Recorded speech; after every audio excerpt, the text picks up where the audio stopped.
परम श्रद्धेय स्वामी जी, आदरणीय शेखावत जी, आदरणीय आदर्श गोयल जी, उपस्थित मंच पर और सभी मेरे मित्र और मान्यवर, नागरिक सज्जन, माता भगिनी,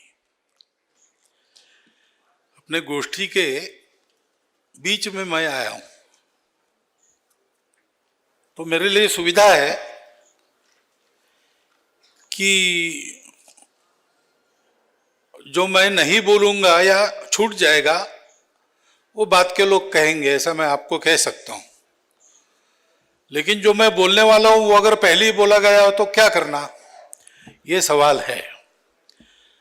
क्योंकि ये जो जल का विषय है उसके बारे में जब चर्चा करते हैं तो बार बार वही बातें आती है और वो अनिवार्य है, क्योंकि समस्या क्या है और समस्याओं का उपाय क्या है, इसकी चर्चा हम लोग कर रहे हैं। हम भारत के लोग हैं, हमारा अपना एक मानस है, हमारा अपना एक अनुभव है, हमारी अपनी एक परिस्थिति है जो समान है, और इसलिए हम बात करेंगे तो प्रामाणिकता से जब बात करते हैं तो वही बातें निकल कर आती है। और जैसा ये अभी कहा गया, गोयल साहब ने बताया कि इसको जमीन पर उतारना बहुत आवश्यक है। तो प्रारंभ कहां से करना, यह सवाल आता है। एक उपाय है जो आपने भी सुझाया और हो भी रहा है कि विमर्श वगैरह के पचड़े में न पड़ते हुए जितनी अपनी शक्ति है उतना कार्यक्षेत्र चुनना और उसमें इस मामले में क्या अच्छा हो सकता है वो करना। वहां पर्याप्त जल मिले, वहां स्वच्छ जल मिले, वहां जल संपदा का अनादर न हो, ये देखना, तो उसमें से रास्ते निकल आएंगे। और भारत जैसे इतने विस्तृत देश में एक प्रिस्क्रिप्शन सबके लिए लागू होगा, ऐसा मानकर नहीं चलना चाहिए। अनेक मामलों में हमारा भारत देश विश्व से अलग अनोखा देश है। और आज हम ये जो जल की चर्चा कर रहे हैं, क्यों करनी पड़ रही है? तो कठिनाई हुई, जल का प्रश्न खड़ा हुआ, जल का संकट खड़ा होने जा रहा है और वो हमारे लिए संकट बनेगा, हम होने नहीं देंगे। मंत्री महोदय ने जो कहा वो हमारा संकल्प है, वाटर वॉर्स, जल युद्ध होने नहीं देंगे हम। और भारत है तब तक नहीं होगा, ये बात बिल्कुल सही है, लेकिन डर तो सबको यही लगता है।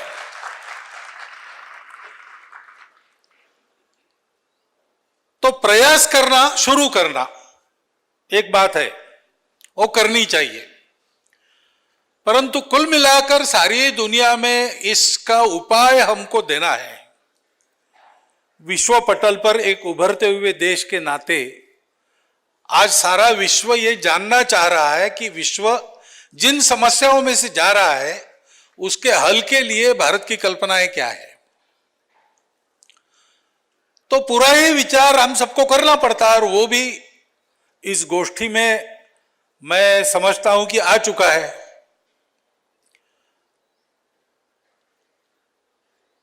लेकिन उसको समझना बहुत आवश्यक इसलिए है कि हम सबको अगर प्रयास करने हैं, अपने अपने प्रयास हम करेंगे अपने अपने जगह, लेकिन ये संबंध, इस प्रश्न का संबंध जैसे हमारे अपने आचरण से आता है, वैसे आज कुल मिलाकर नीतियां जो बनती है उनसे भी आता है। और गत 250 वर्षों में मानव जाति ने जो दिशा पकड़ी है उससे भी संबंधित है। और इन तीनों में आए हुए परिवर्तन का योगदान इस समस्या के निर्माण में है, और इसलिए इन तीनों के बारे में समझकर चलना पड़ेगा। अब ये ग्लोबल वार्मिंग वगैरह वगैरह सारी पर्यावरण को लेकर जो समस्याएं हैं वो वैसे बड़ी आधुनिक है, 300 साल की समस्याएं हैं। ऐसा क्यों हुआ? उसके पहले भी हम थे, उसके पहले भी हम जीते थे, खाते थे, पीते थे। तो ये समस्या खड़ी नहीं हुई, आज क्यों खड़ी हो गई? तो उसका मुख्य कारण जो मानव जाति के विकास ने दिशा पकड़ी वो है। और वो गलत दिशा इसलिए पकड़ी गई कि उसके मूल में जो विचार किया गया वो मूल में अधूरा विचार है, और अधूरा होने के नाते अहंकारी विचार है। वो पहली बात कि मनुष्य ये प्रकृति का अंग नहीं है, वो प्रकृति पर विजय पाना चाहता है, वो विजेता है और वो स्वामी है।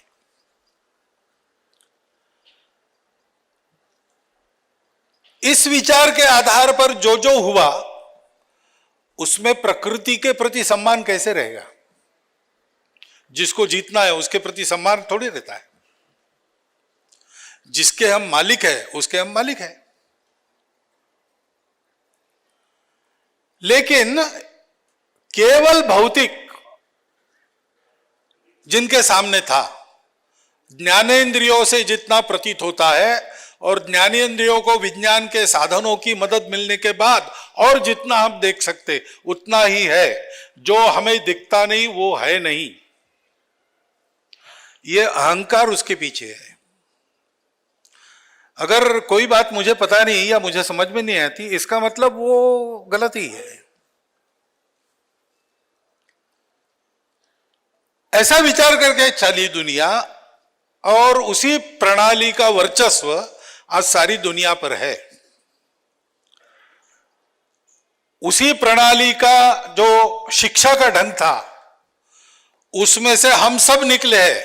हम यहां बैठे हुए लोग भी उसी शिक्षा में पले हैं। और भारत में उस शिक्षा को लेके आने का एक कारण यह भी था, वो आधुनिक है, शायद भौतिक दृष्टि से अधिक जानने वाली उस समय की होगी, ये कारण नहीं था।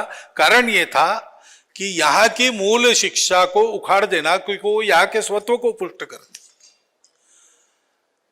तो भारत के भारतीयों के लिए और एक बात है कि हमने अपनी जो सही दृष्टि और सही शिक्षा थी उसको उखाड़ के फेंक दिया।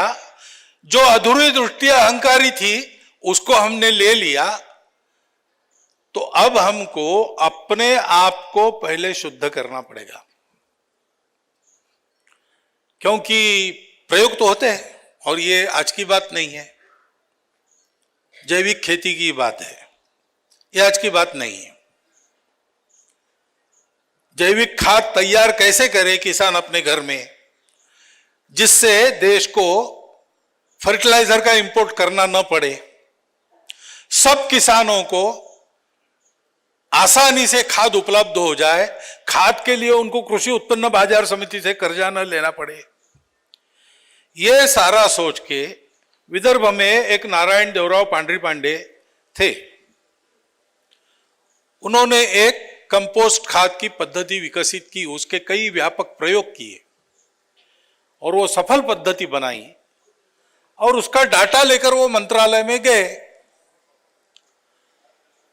तो मंत्री जी से तो मिलना हुआ नहीं, बीच में जो थे उनसे हुआ। उन्होंने तुरंत निर्णय किया कि ये क्या है, अच्छा भारत के व्यक्ति ने खोजा है, बेकार ही होगा और क्या, क्योंकि हम लोग तो अविकसित देश है, पाश्चिमात्य लोग प्रगत लोग हैं। और वो फर्टिलाइजर से देखो कितना बड़ा बड़ा उत्पादन निकाल रहे हैं। हमारा छोटा बैंगन वहां का बड़ा बैंगन, कारण फर्टिलाइजर। अब ये परभृत वृत्ति जब तक है ना, तब तक बहुत सी बातें ऐसी अधर में लटकी रहेगी। तो हम सबके लिए एक बड़ा प्रबोधन आवश्यक है। जैसे जल के विषय में प्रत्यक्ष जमीन पर प्रयोग शुरू होने चाहिए और बढ़ने चाहिए, उसका उपयोग तो है, वैसे सर्वत्र ये प्रबोधन हमको देना पड़ेगा। सर्वत्र हमको उस अधूरी दृष्टि को निकालकर एक संपूर्णता वाली दृष्टि को लाना पड़ेगा। एकात्म समग्र दृष्टिकोण ये शिक्षा में तैयार हो। आज वो सिद्ध हो रहा है कि वो दृष्टिकोण उपयोगी है। विश्व के आज की सारी समस्याओं का इलाज उसमें है। उसके आधार पर हमने विचार किया, हमारे देश में हम इतने वर्षों से खेती कर रहे हैं, कम से कम 10,000 साल हो गए, हमारी जमीनें कभी बंजर नहीं होती। अफ्रीका की कुंवारी जमीन पर पाश्चात्य ढंग से खेती हुई, 400 साल बाद जमीनें बंजर हो गई। इसका विचार हम करते नहीं, क्योंकि हमको लगता है कि वो जो करते हैं उसके परीक्षा की आवश्यकता नहीं, वो अच्छा ही है। हम जो कहते हैं उसके परीक्षा की आवश्यकता नहीं, वो बेकार ही है। पहले इस दृष्टि का भी इलाज, पहले नहीं, पहले बाद में नहीं, साथ में इसका इलाज करना पड़ेगा। हमारी परंपरा ने हमको यह सिखाया है कि हम प्रकृति के अंग है, प्रकृति के हम प्रोडक्ट है वास्तव में। अभी आपने जग्गी वासुदेव जी का संदेश सुना। एक पहली बात उन्होंने कही कि प्रकृति का सम्मान करो, उसके साथ संयम से रहो। ये हम रहते आए, क्यों रहते आए? इसलिए रहते आए कि हमको ये बताया गया। उन्होंने वो बात कही जो रमण महर्षि ने भी कही है। उन्होंने कहा कि हमने जिनको देखा नहीं ऐसे भगवानों की पूजा करते हैं, ये तो प्रत्यक्ष भगवान है। ये केवल उनका इन्वेंशन नहीं है या उनका आज का कहने का तरीका नहीं है। तो हमारे यहां भगवान की उसी की प्रेरणा के द्वारा अपने आप बनी हुई 8 मूर्ति मानते हैं। वो है पंचमहाभूत, पृथ्वी आप तेज वायु आकाश, सूर्य चंद्र और जीव। ये भगवान की प्रत्यक्ष मूर्तियां है, किसी ने बनाई नहीं, वो है। सृष्टि के निर्माण के साथ वो भगवत स्वरूप हमारे साथ है। इसलिए हम कहते हैं जीव सेवा यानी शिव की सेवा है। इन महाभूतों में, सब जीवों में, अंतरिक्ष में सूर्य और चंद्र ये हमारे बुद्धि और मन के भी प्रतीक है। लोगों की बुद्धि का आदर करना, लोगों के मन को संभालना, ये सारी बातें भगवान की पूजा है। इसलिए इन सब बातों में पवित्रता की भावना है, और जो पवित्र है उसके साथ हमारा संयमित व्यवहार होना ही चाहिए। ये अगर नहीं है तो पर्यावरण की चिंता भी करेंगे तो भी अतिवादिता पर चले जाएंगे। तो पर्यावरण की चिंता करनी है इसलिए विकास बंद करो, ऐसे भी आंदोलन चलते हैं। विकास को करना है इसलिए पर्यावरण की चिंता मत करो, यह भी चलता है।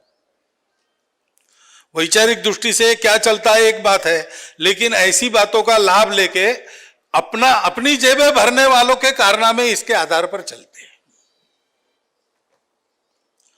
और इसलिए पहली बात है कि ये हमारे लिए, ये सृष्टि में ये अभिव्यक्ति दैवी अभिव्यक्ति है, हमारे लिए ये पवित्र है। जल के बारे में तो जल को हमारे यहां क्या माना है, तो सृष्टि उत्पन्न हुई है उससे, वो जीव के निर्माण की स्थली है। आधुनिक विज्ञान भी कहता है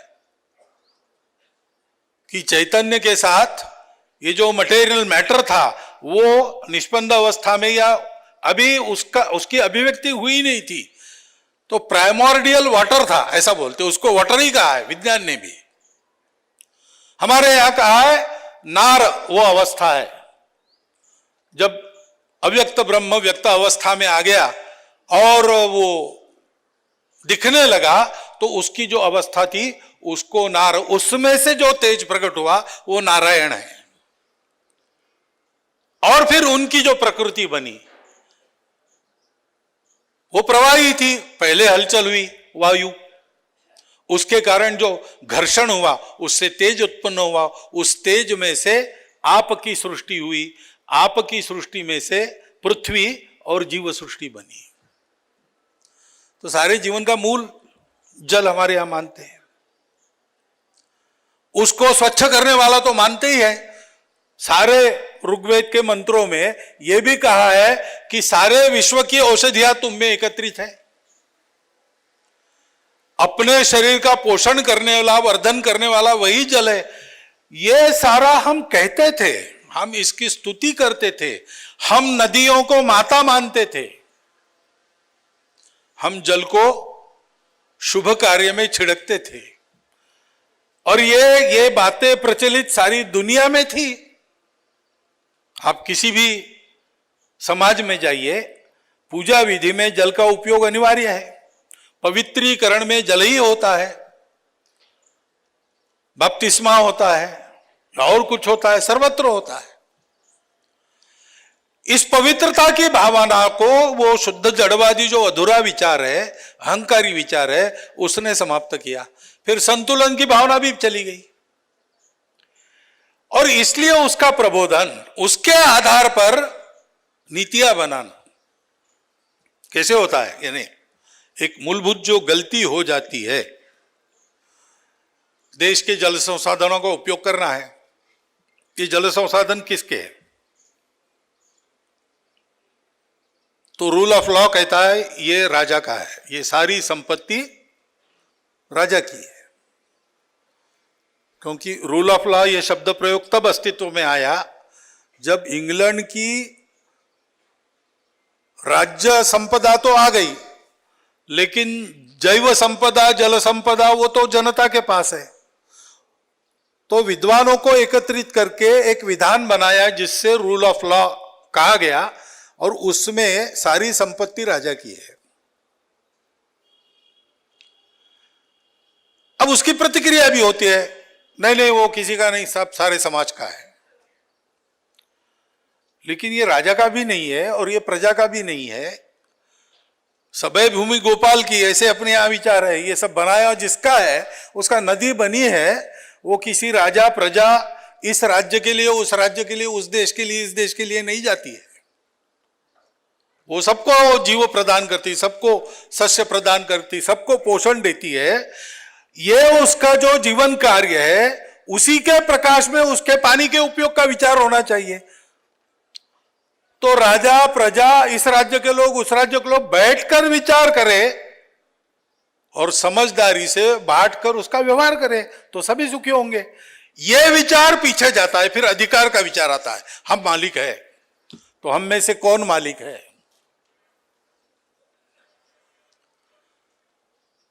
सारी बाकी जो समस्याएं आती है, जो पर्यावरण के विकास में, पर्यावरण के रक्षण में बाधा बनती है या विकास होने में बाधा बनती है, वो ऐसे ही संघर्षों से निकलती है।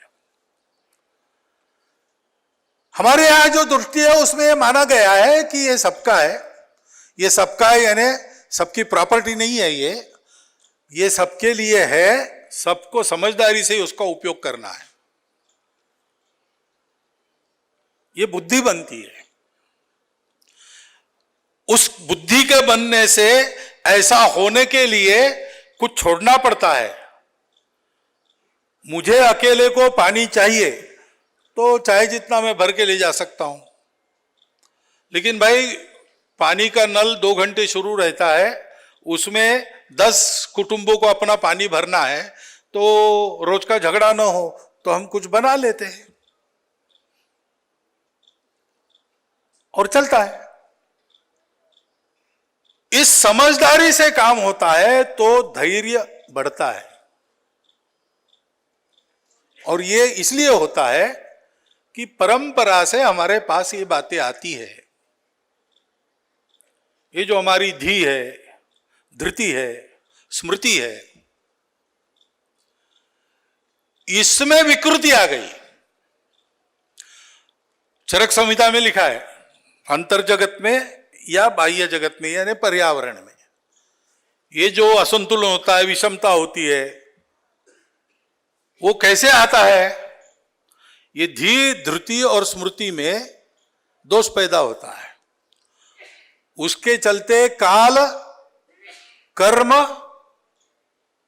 और इनमें गड़बड़ होती है। क्या गड़बड़ होती है? इसका अयोग होता है, अतियोग होता है या मिथ्या योग होता है। और उसके चलते अपने मन में या बाहर पर्यावरण में विक्षोभ होता है, असंतुलन पैदा होता है, विषम स्थिति पैदा होती है। और इसलिए इसको बिना लाए इन सब बातों का विचार कैसे करना, उपयोग कैसे करना, ये जब सब सोचेंगे तो सर्वत्र ये सुधार आएगा। इस आधार पर हमको सारी बातों को सोचना पड़ेगा। अभी जो प्रयोग चल रहे हैं बिना किसी के बताए, से स्वामी जी कोल्हापुर में प्रयोग कर रहे, संत सीचेवाल जी का आपने बताया, भारतवर्ष में ऐसे प्रयोग चल रहे। देख देख के लोग उब गए और लोगों ने शुरू कर दिया। राजेंद्र सिंह जी ने उधर राजस्थान में तालाबों को लेकर इतना बड़ा काम किया। कई बातें ऐसी है। तो ये लोगों ने जो शुरू किया, लोगों के पास में तो वो पाश्चात्य शिक्षा नहीं थी, संसाधन नहीं थे, सत्ता बल नहीं था, तो उनको परंपरा से जो मिला, जो सीखने को मिला, उसके आधार पर उन्होंने शुरू किया और उसके आश्चर्यकारक परिणाम आज मिल रहे। ये प्रयोग मिलकर भी अब चल रहे हैं। तो बड़े बड़े क्षेत्र इन प्रयोगों से युक्त होकर पर्यावरण के समस्याओं से मुक्ति का मार्ग दिखाने के लिए सक्षम हो रहे हैं। ये होगा, ये बहुत ज्यादा समय अब नहीं लगने वाला। आने वाले 10 वर्षों में इन सारी बातों का क्या हल है, ये जैसे विद्वानों की गोष्ठियों में बताया जाएगा, वैसे प्रत्यक्ष लोगों के करने में देखने को मिलेगा।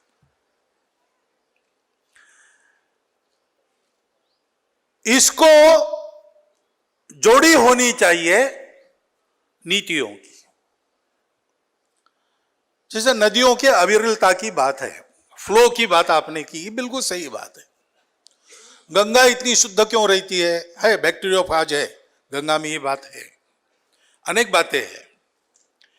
परंतु और एक कारण है कि हिमालय के उधर से वो गंगोत्री से उतरती है नीचे, तो उसका आवेग इतना प्रचंड होता है कि समुद्र को मिलने के 1 किलोमीटर पहले नदियां खारी हो जाती है सारी।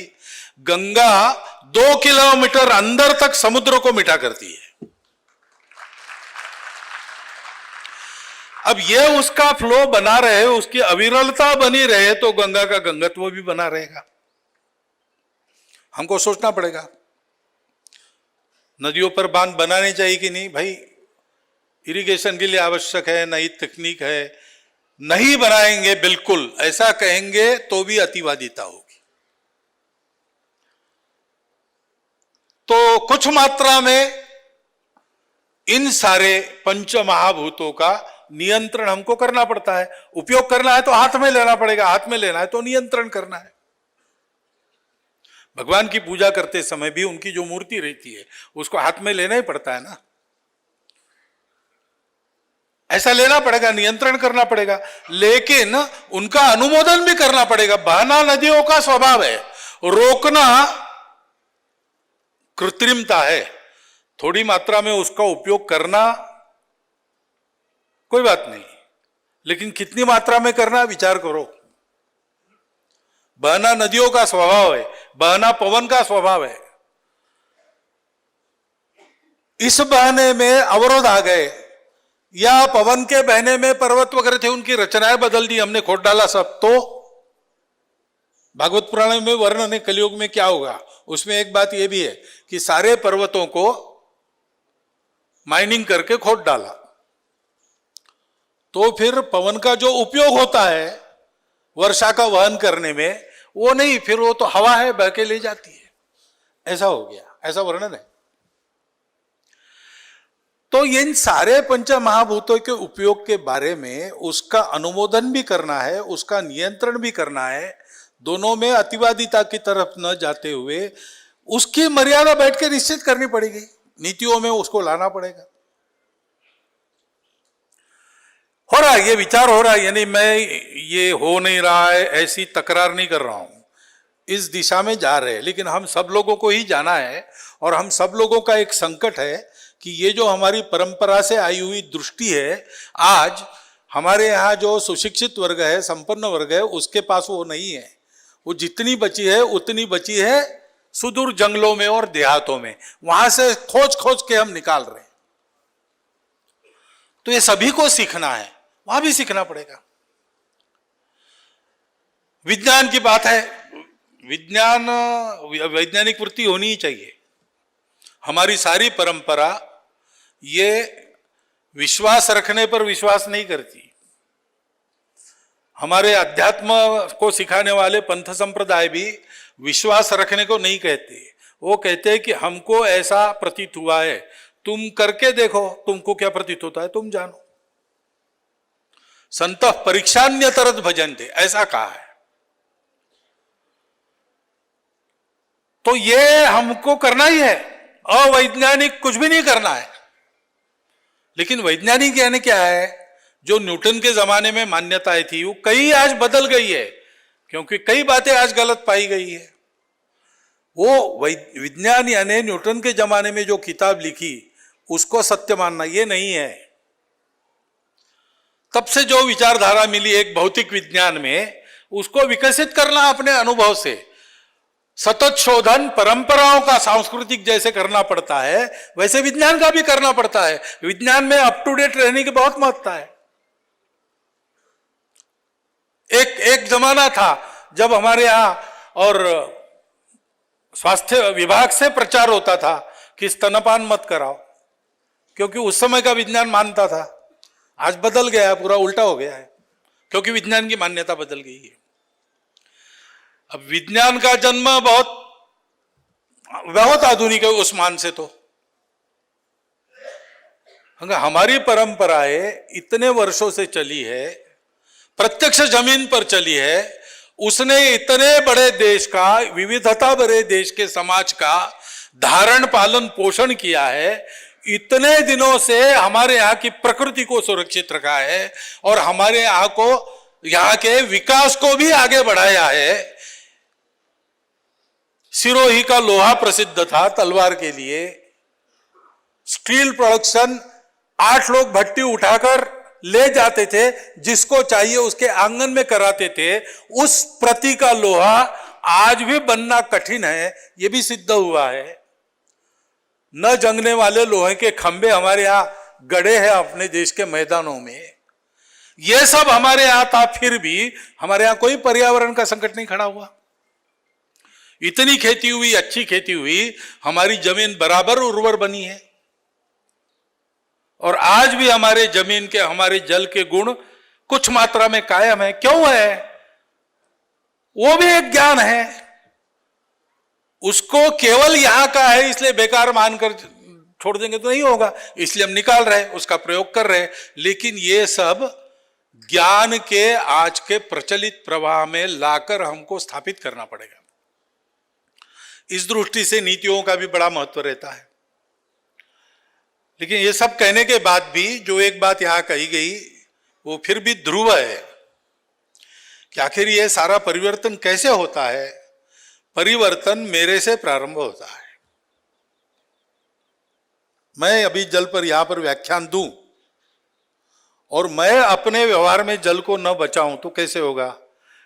क्योंकि सारे संकट का उपाय क्या है? जल का भंडारण बढ़ना चाहिए।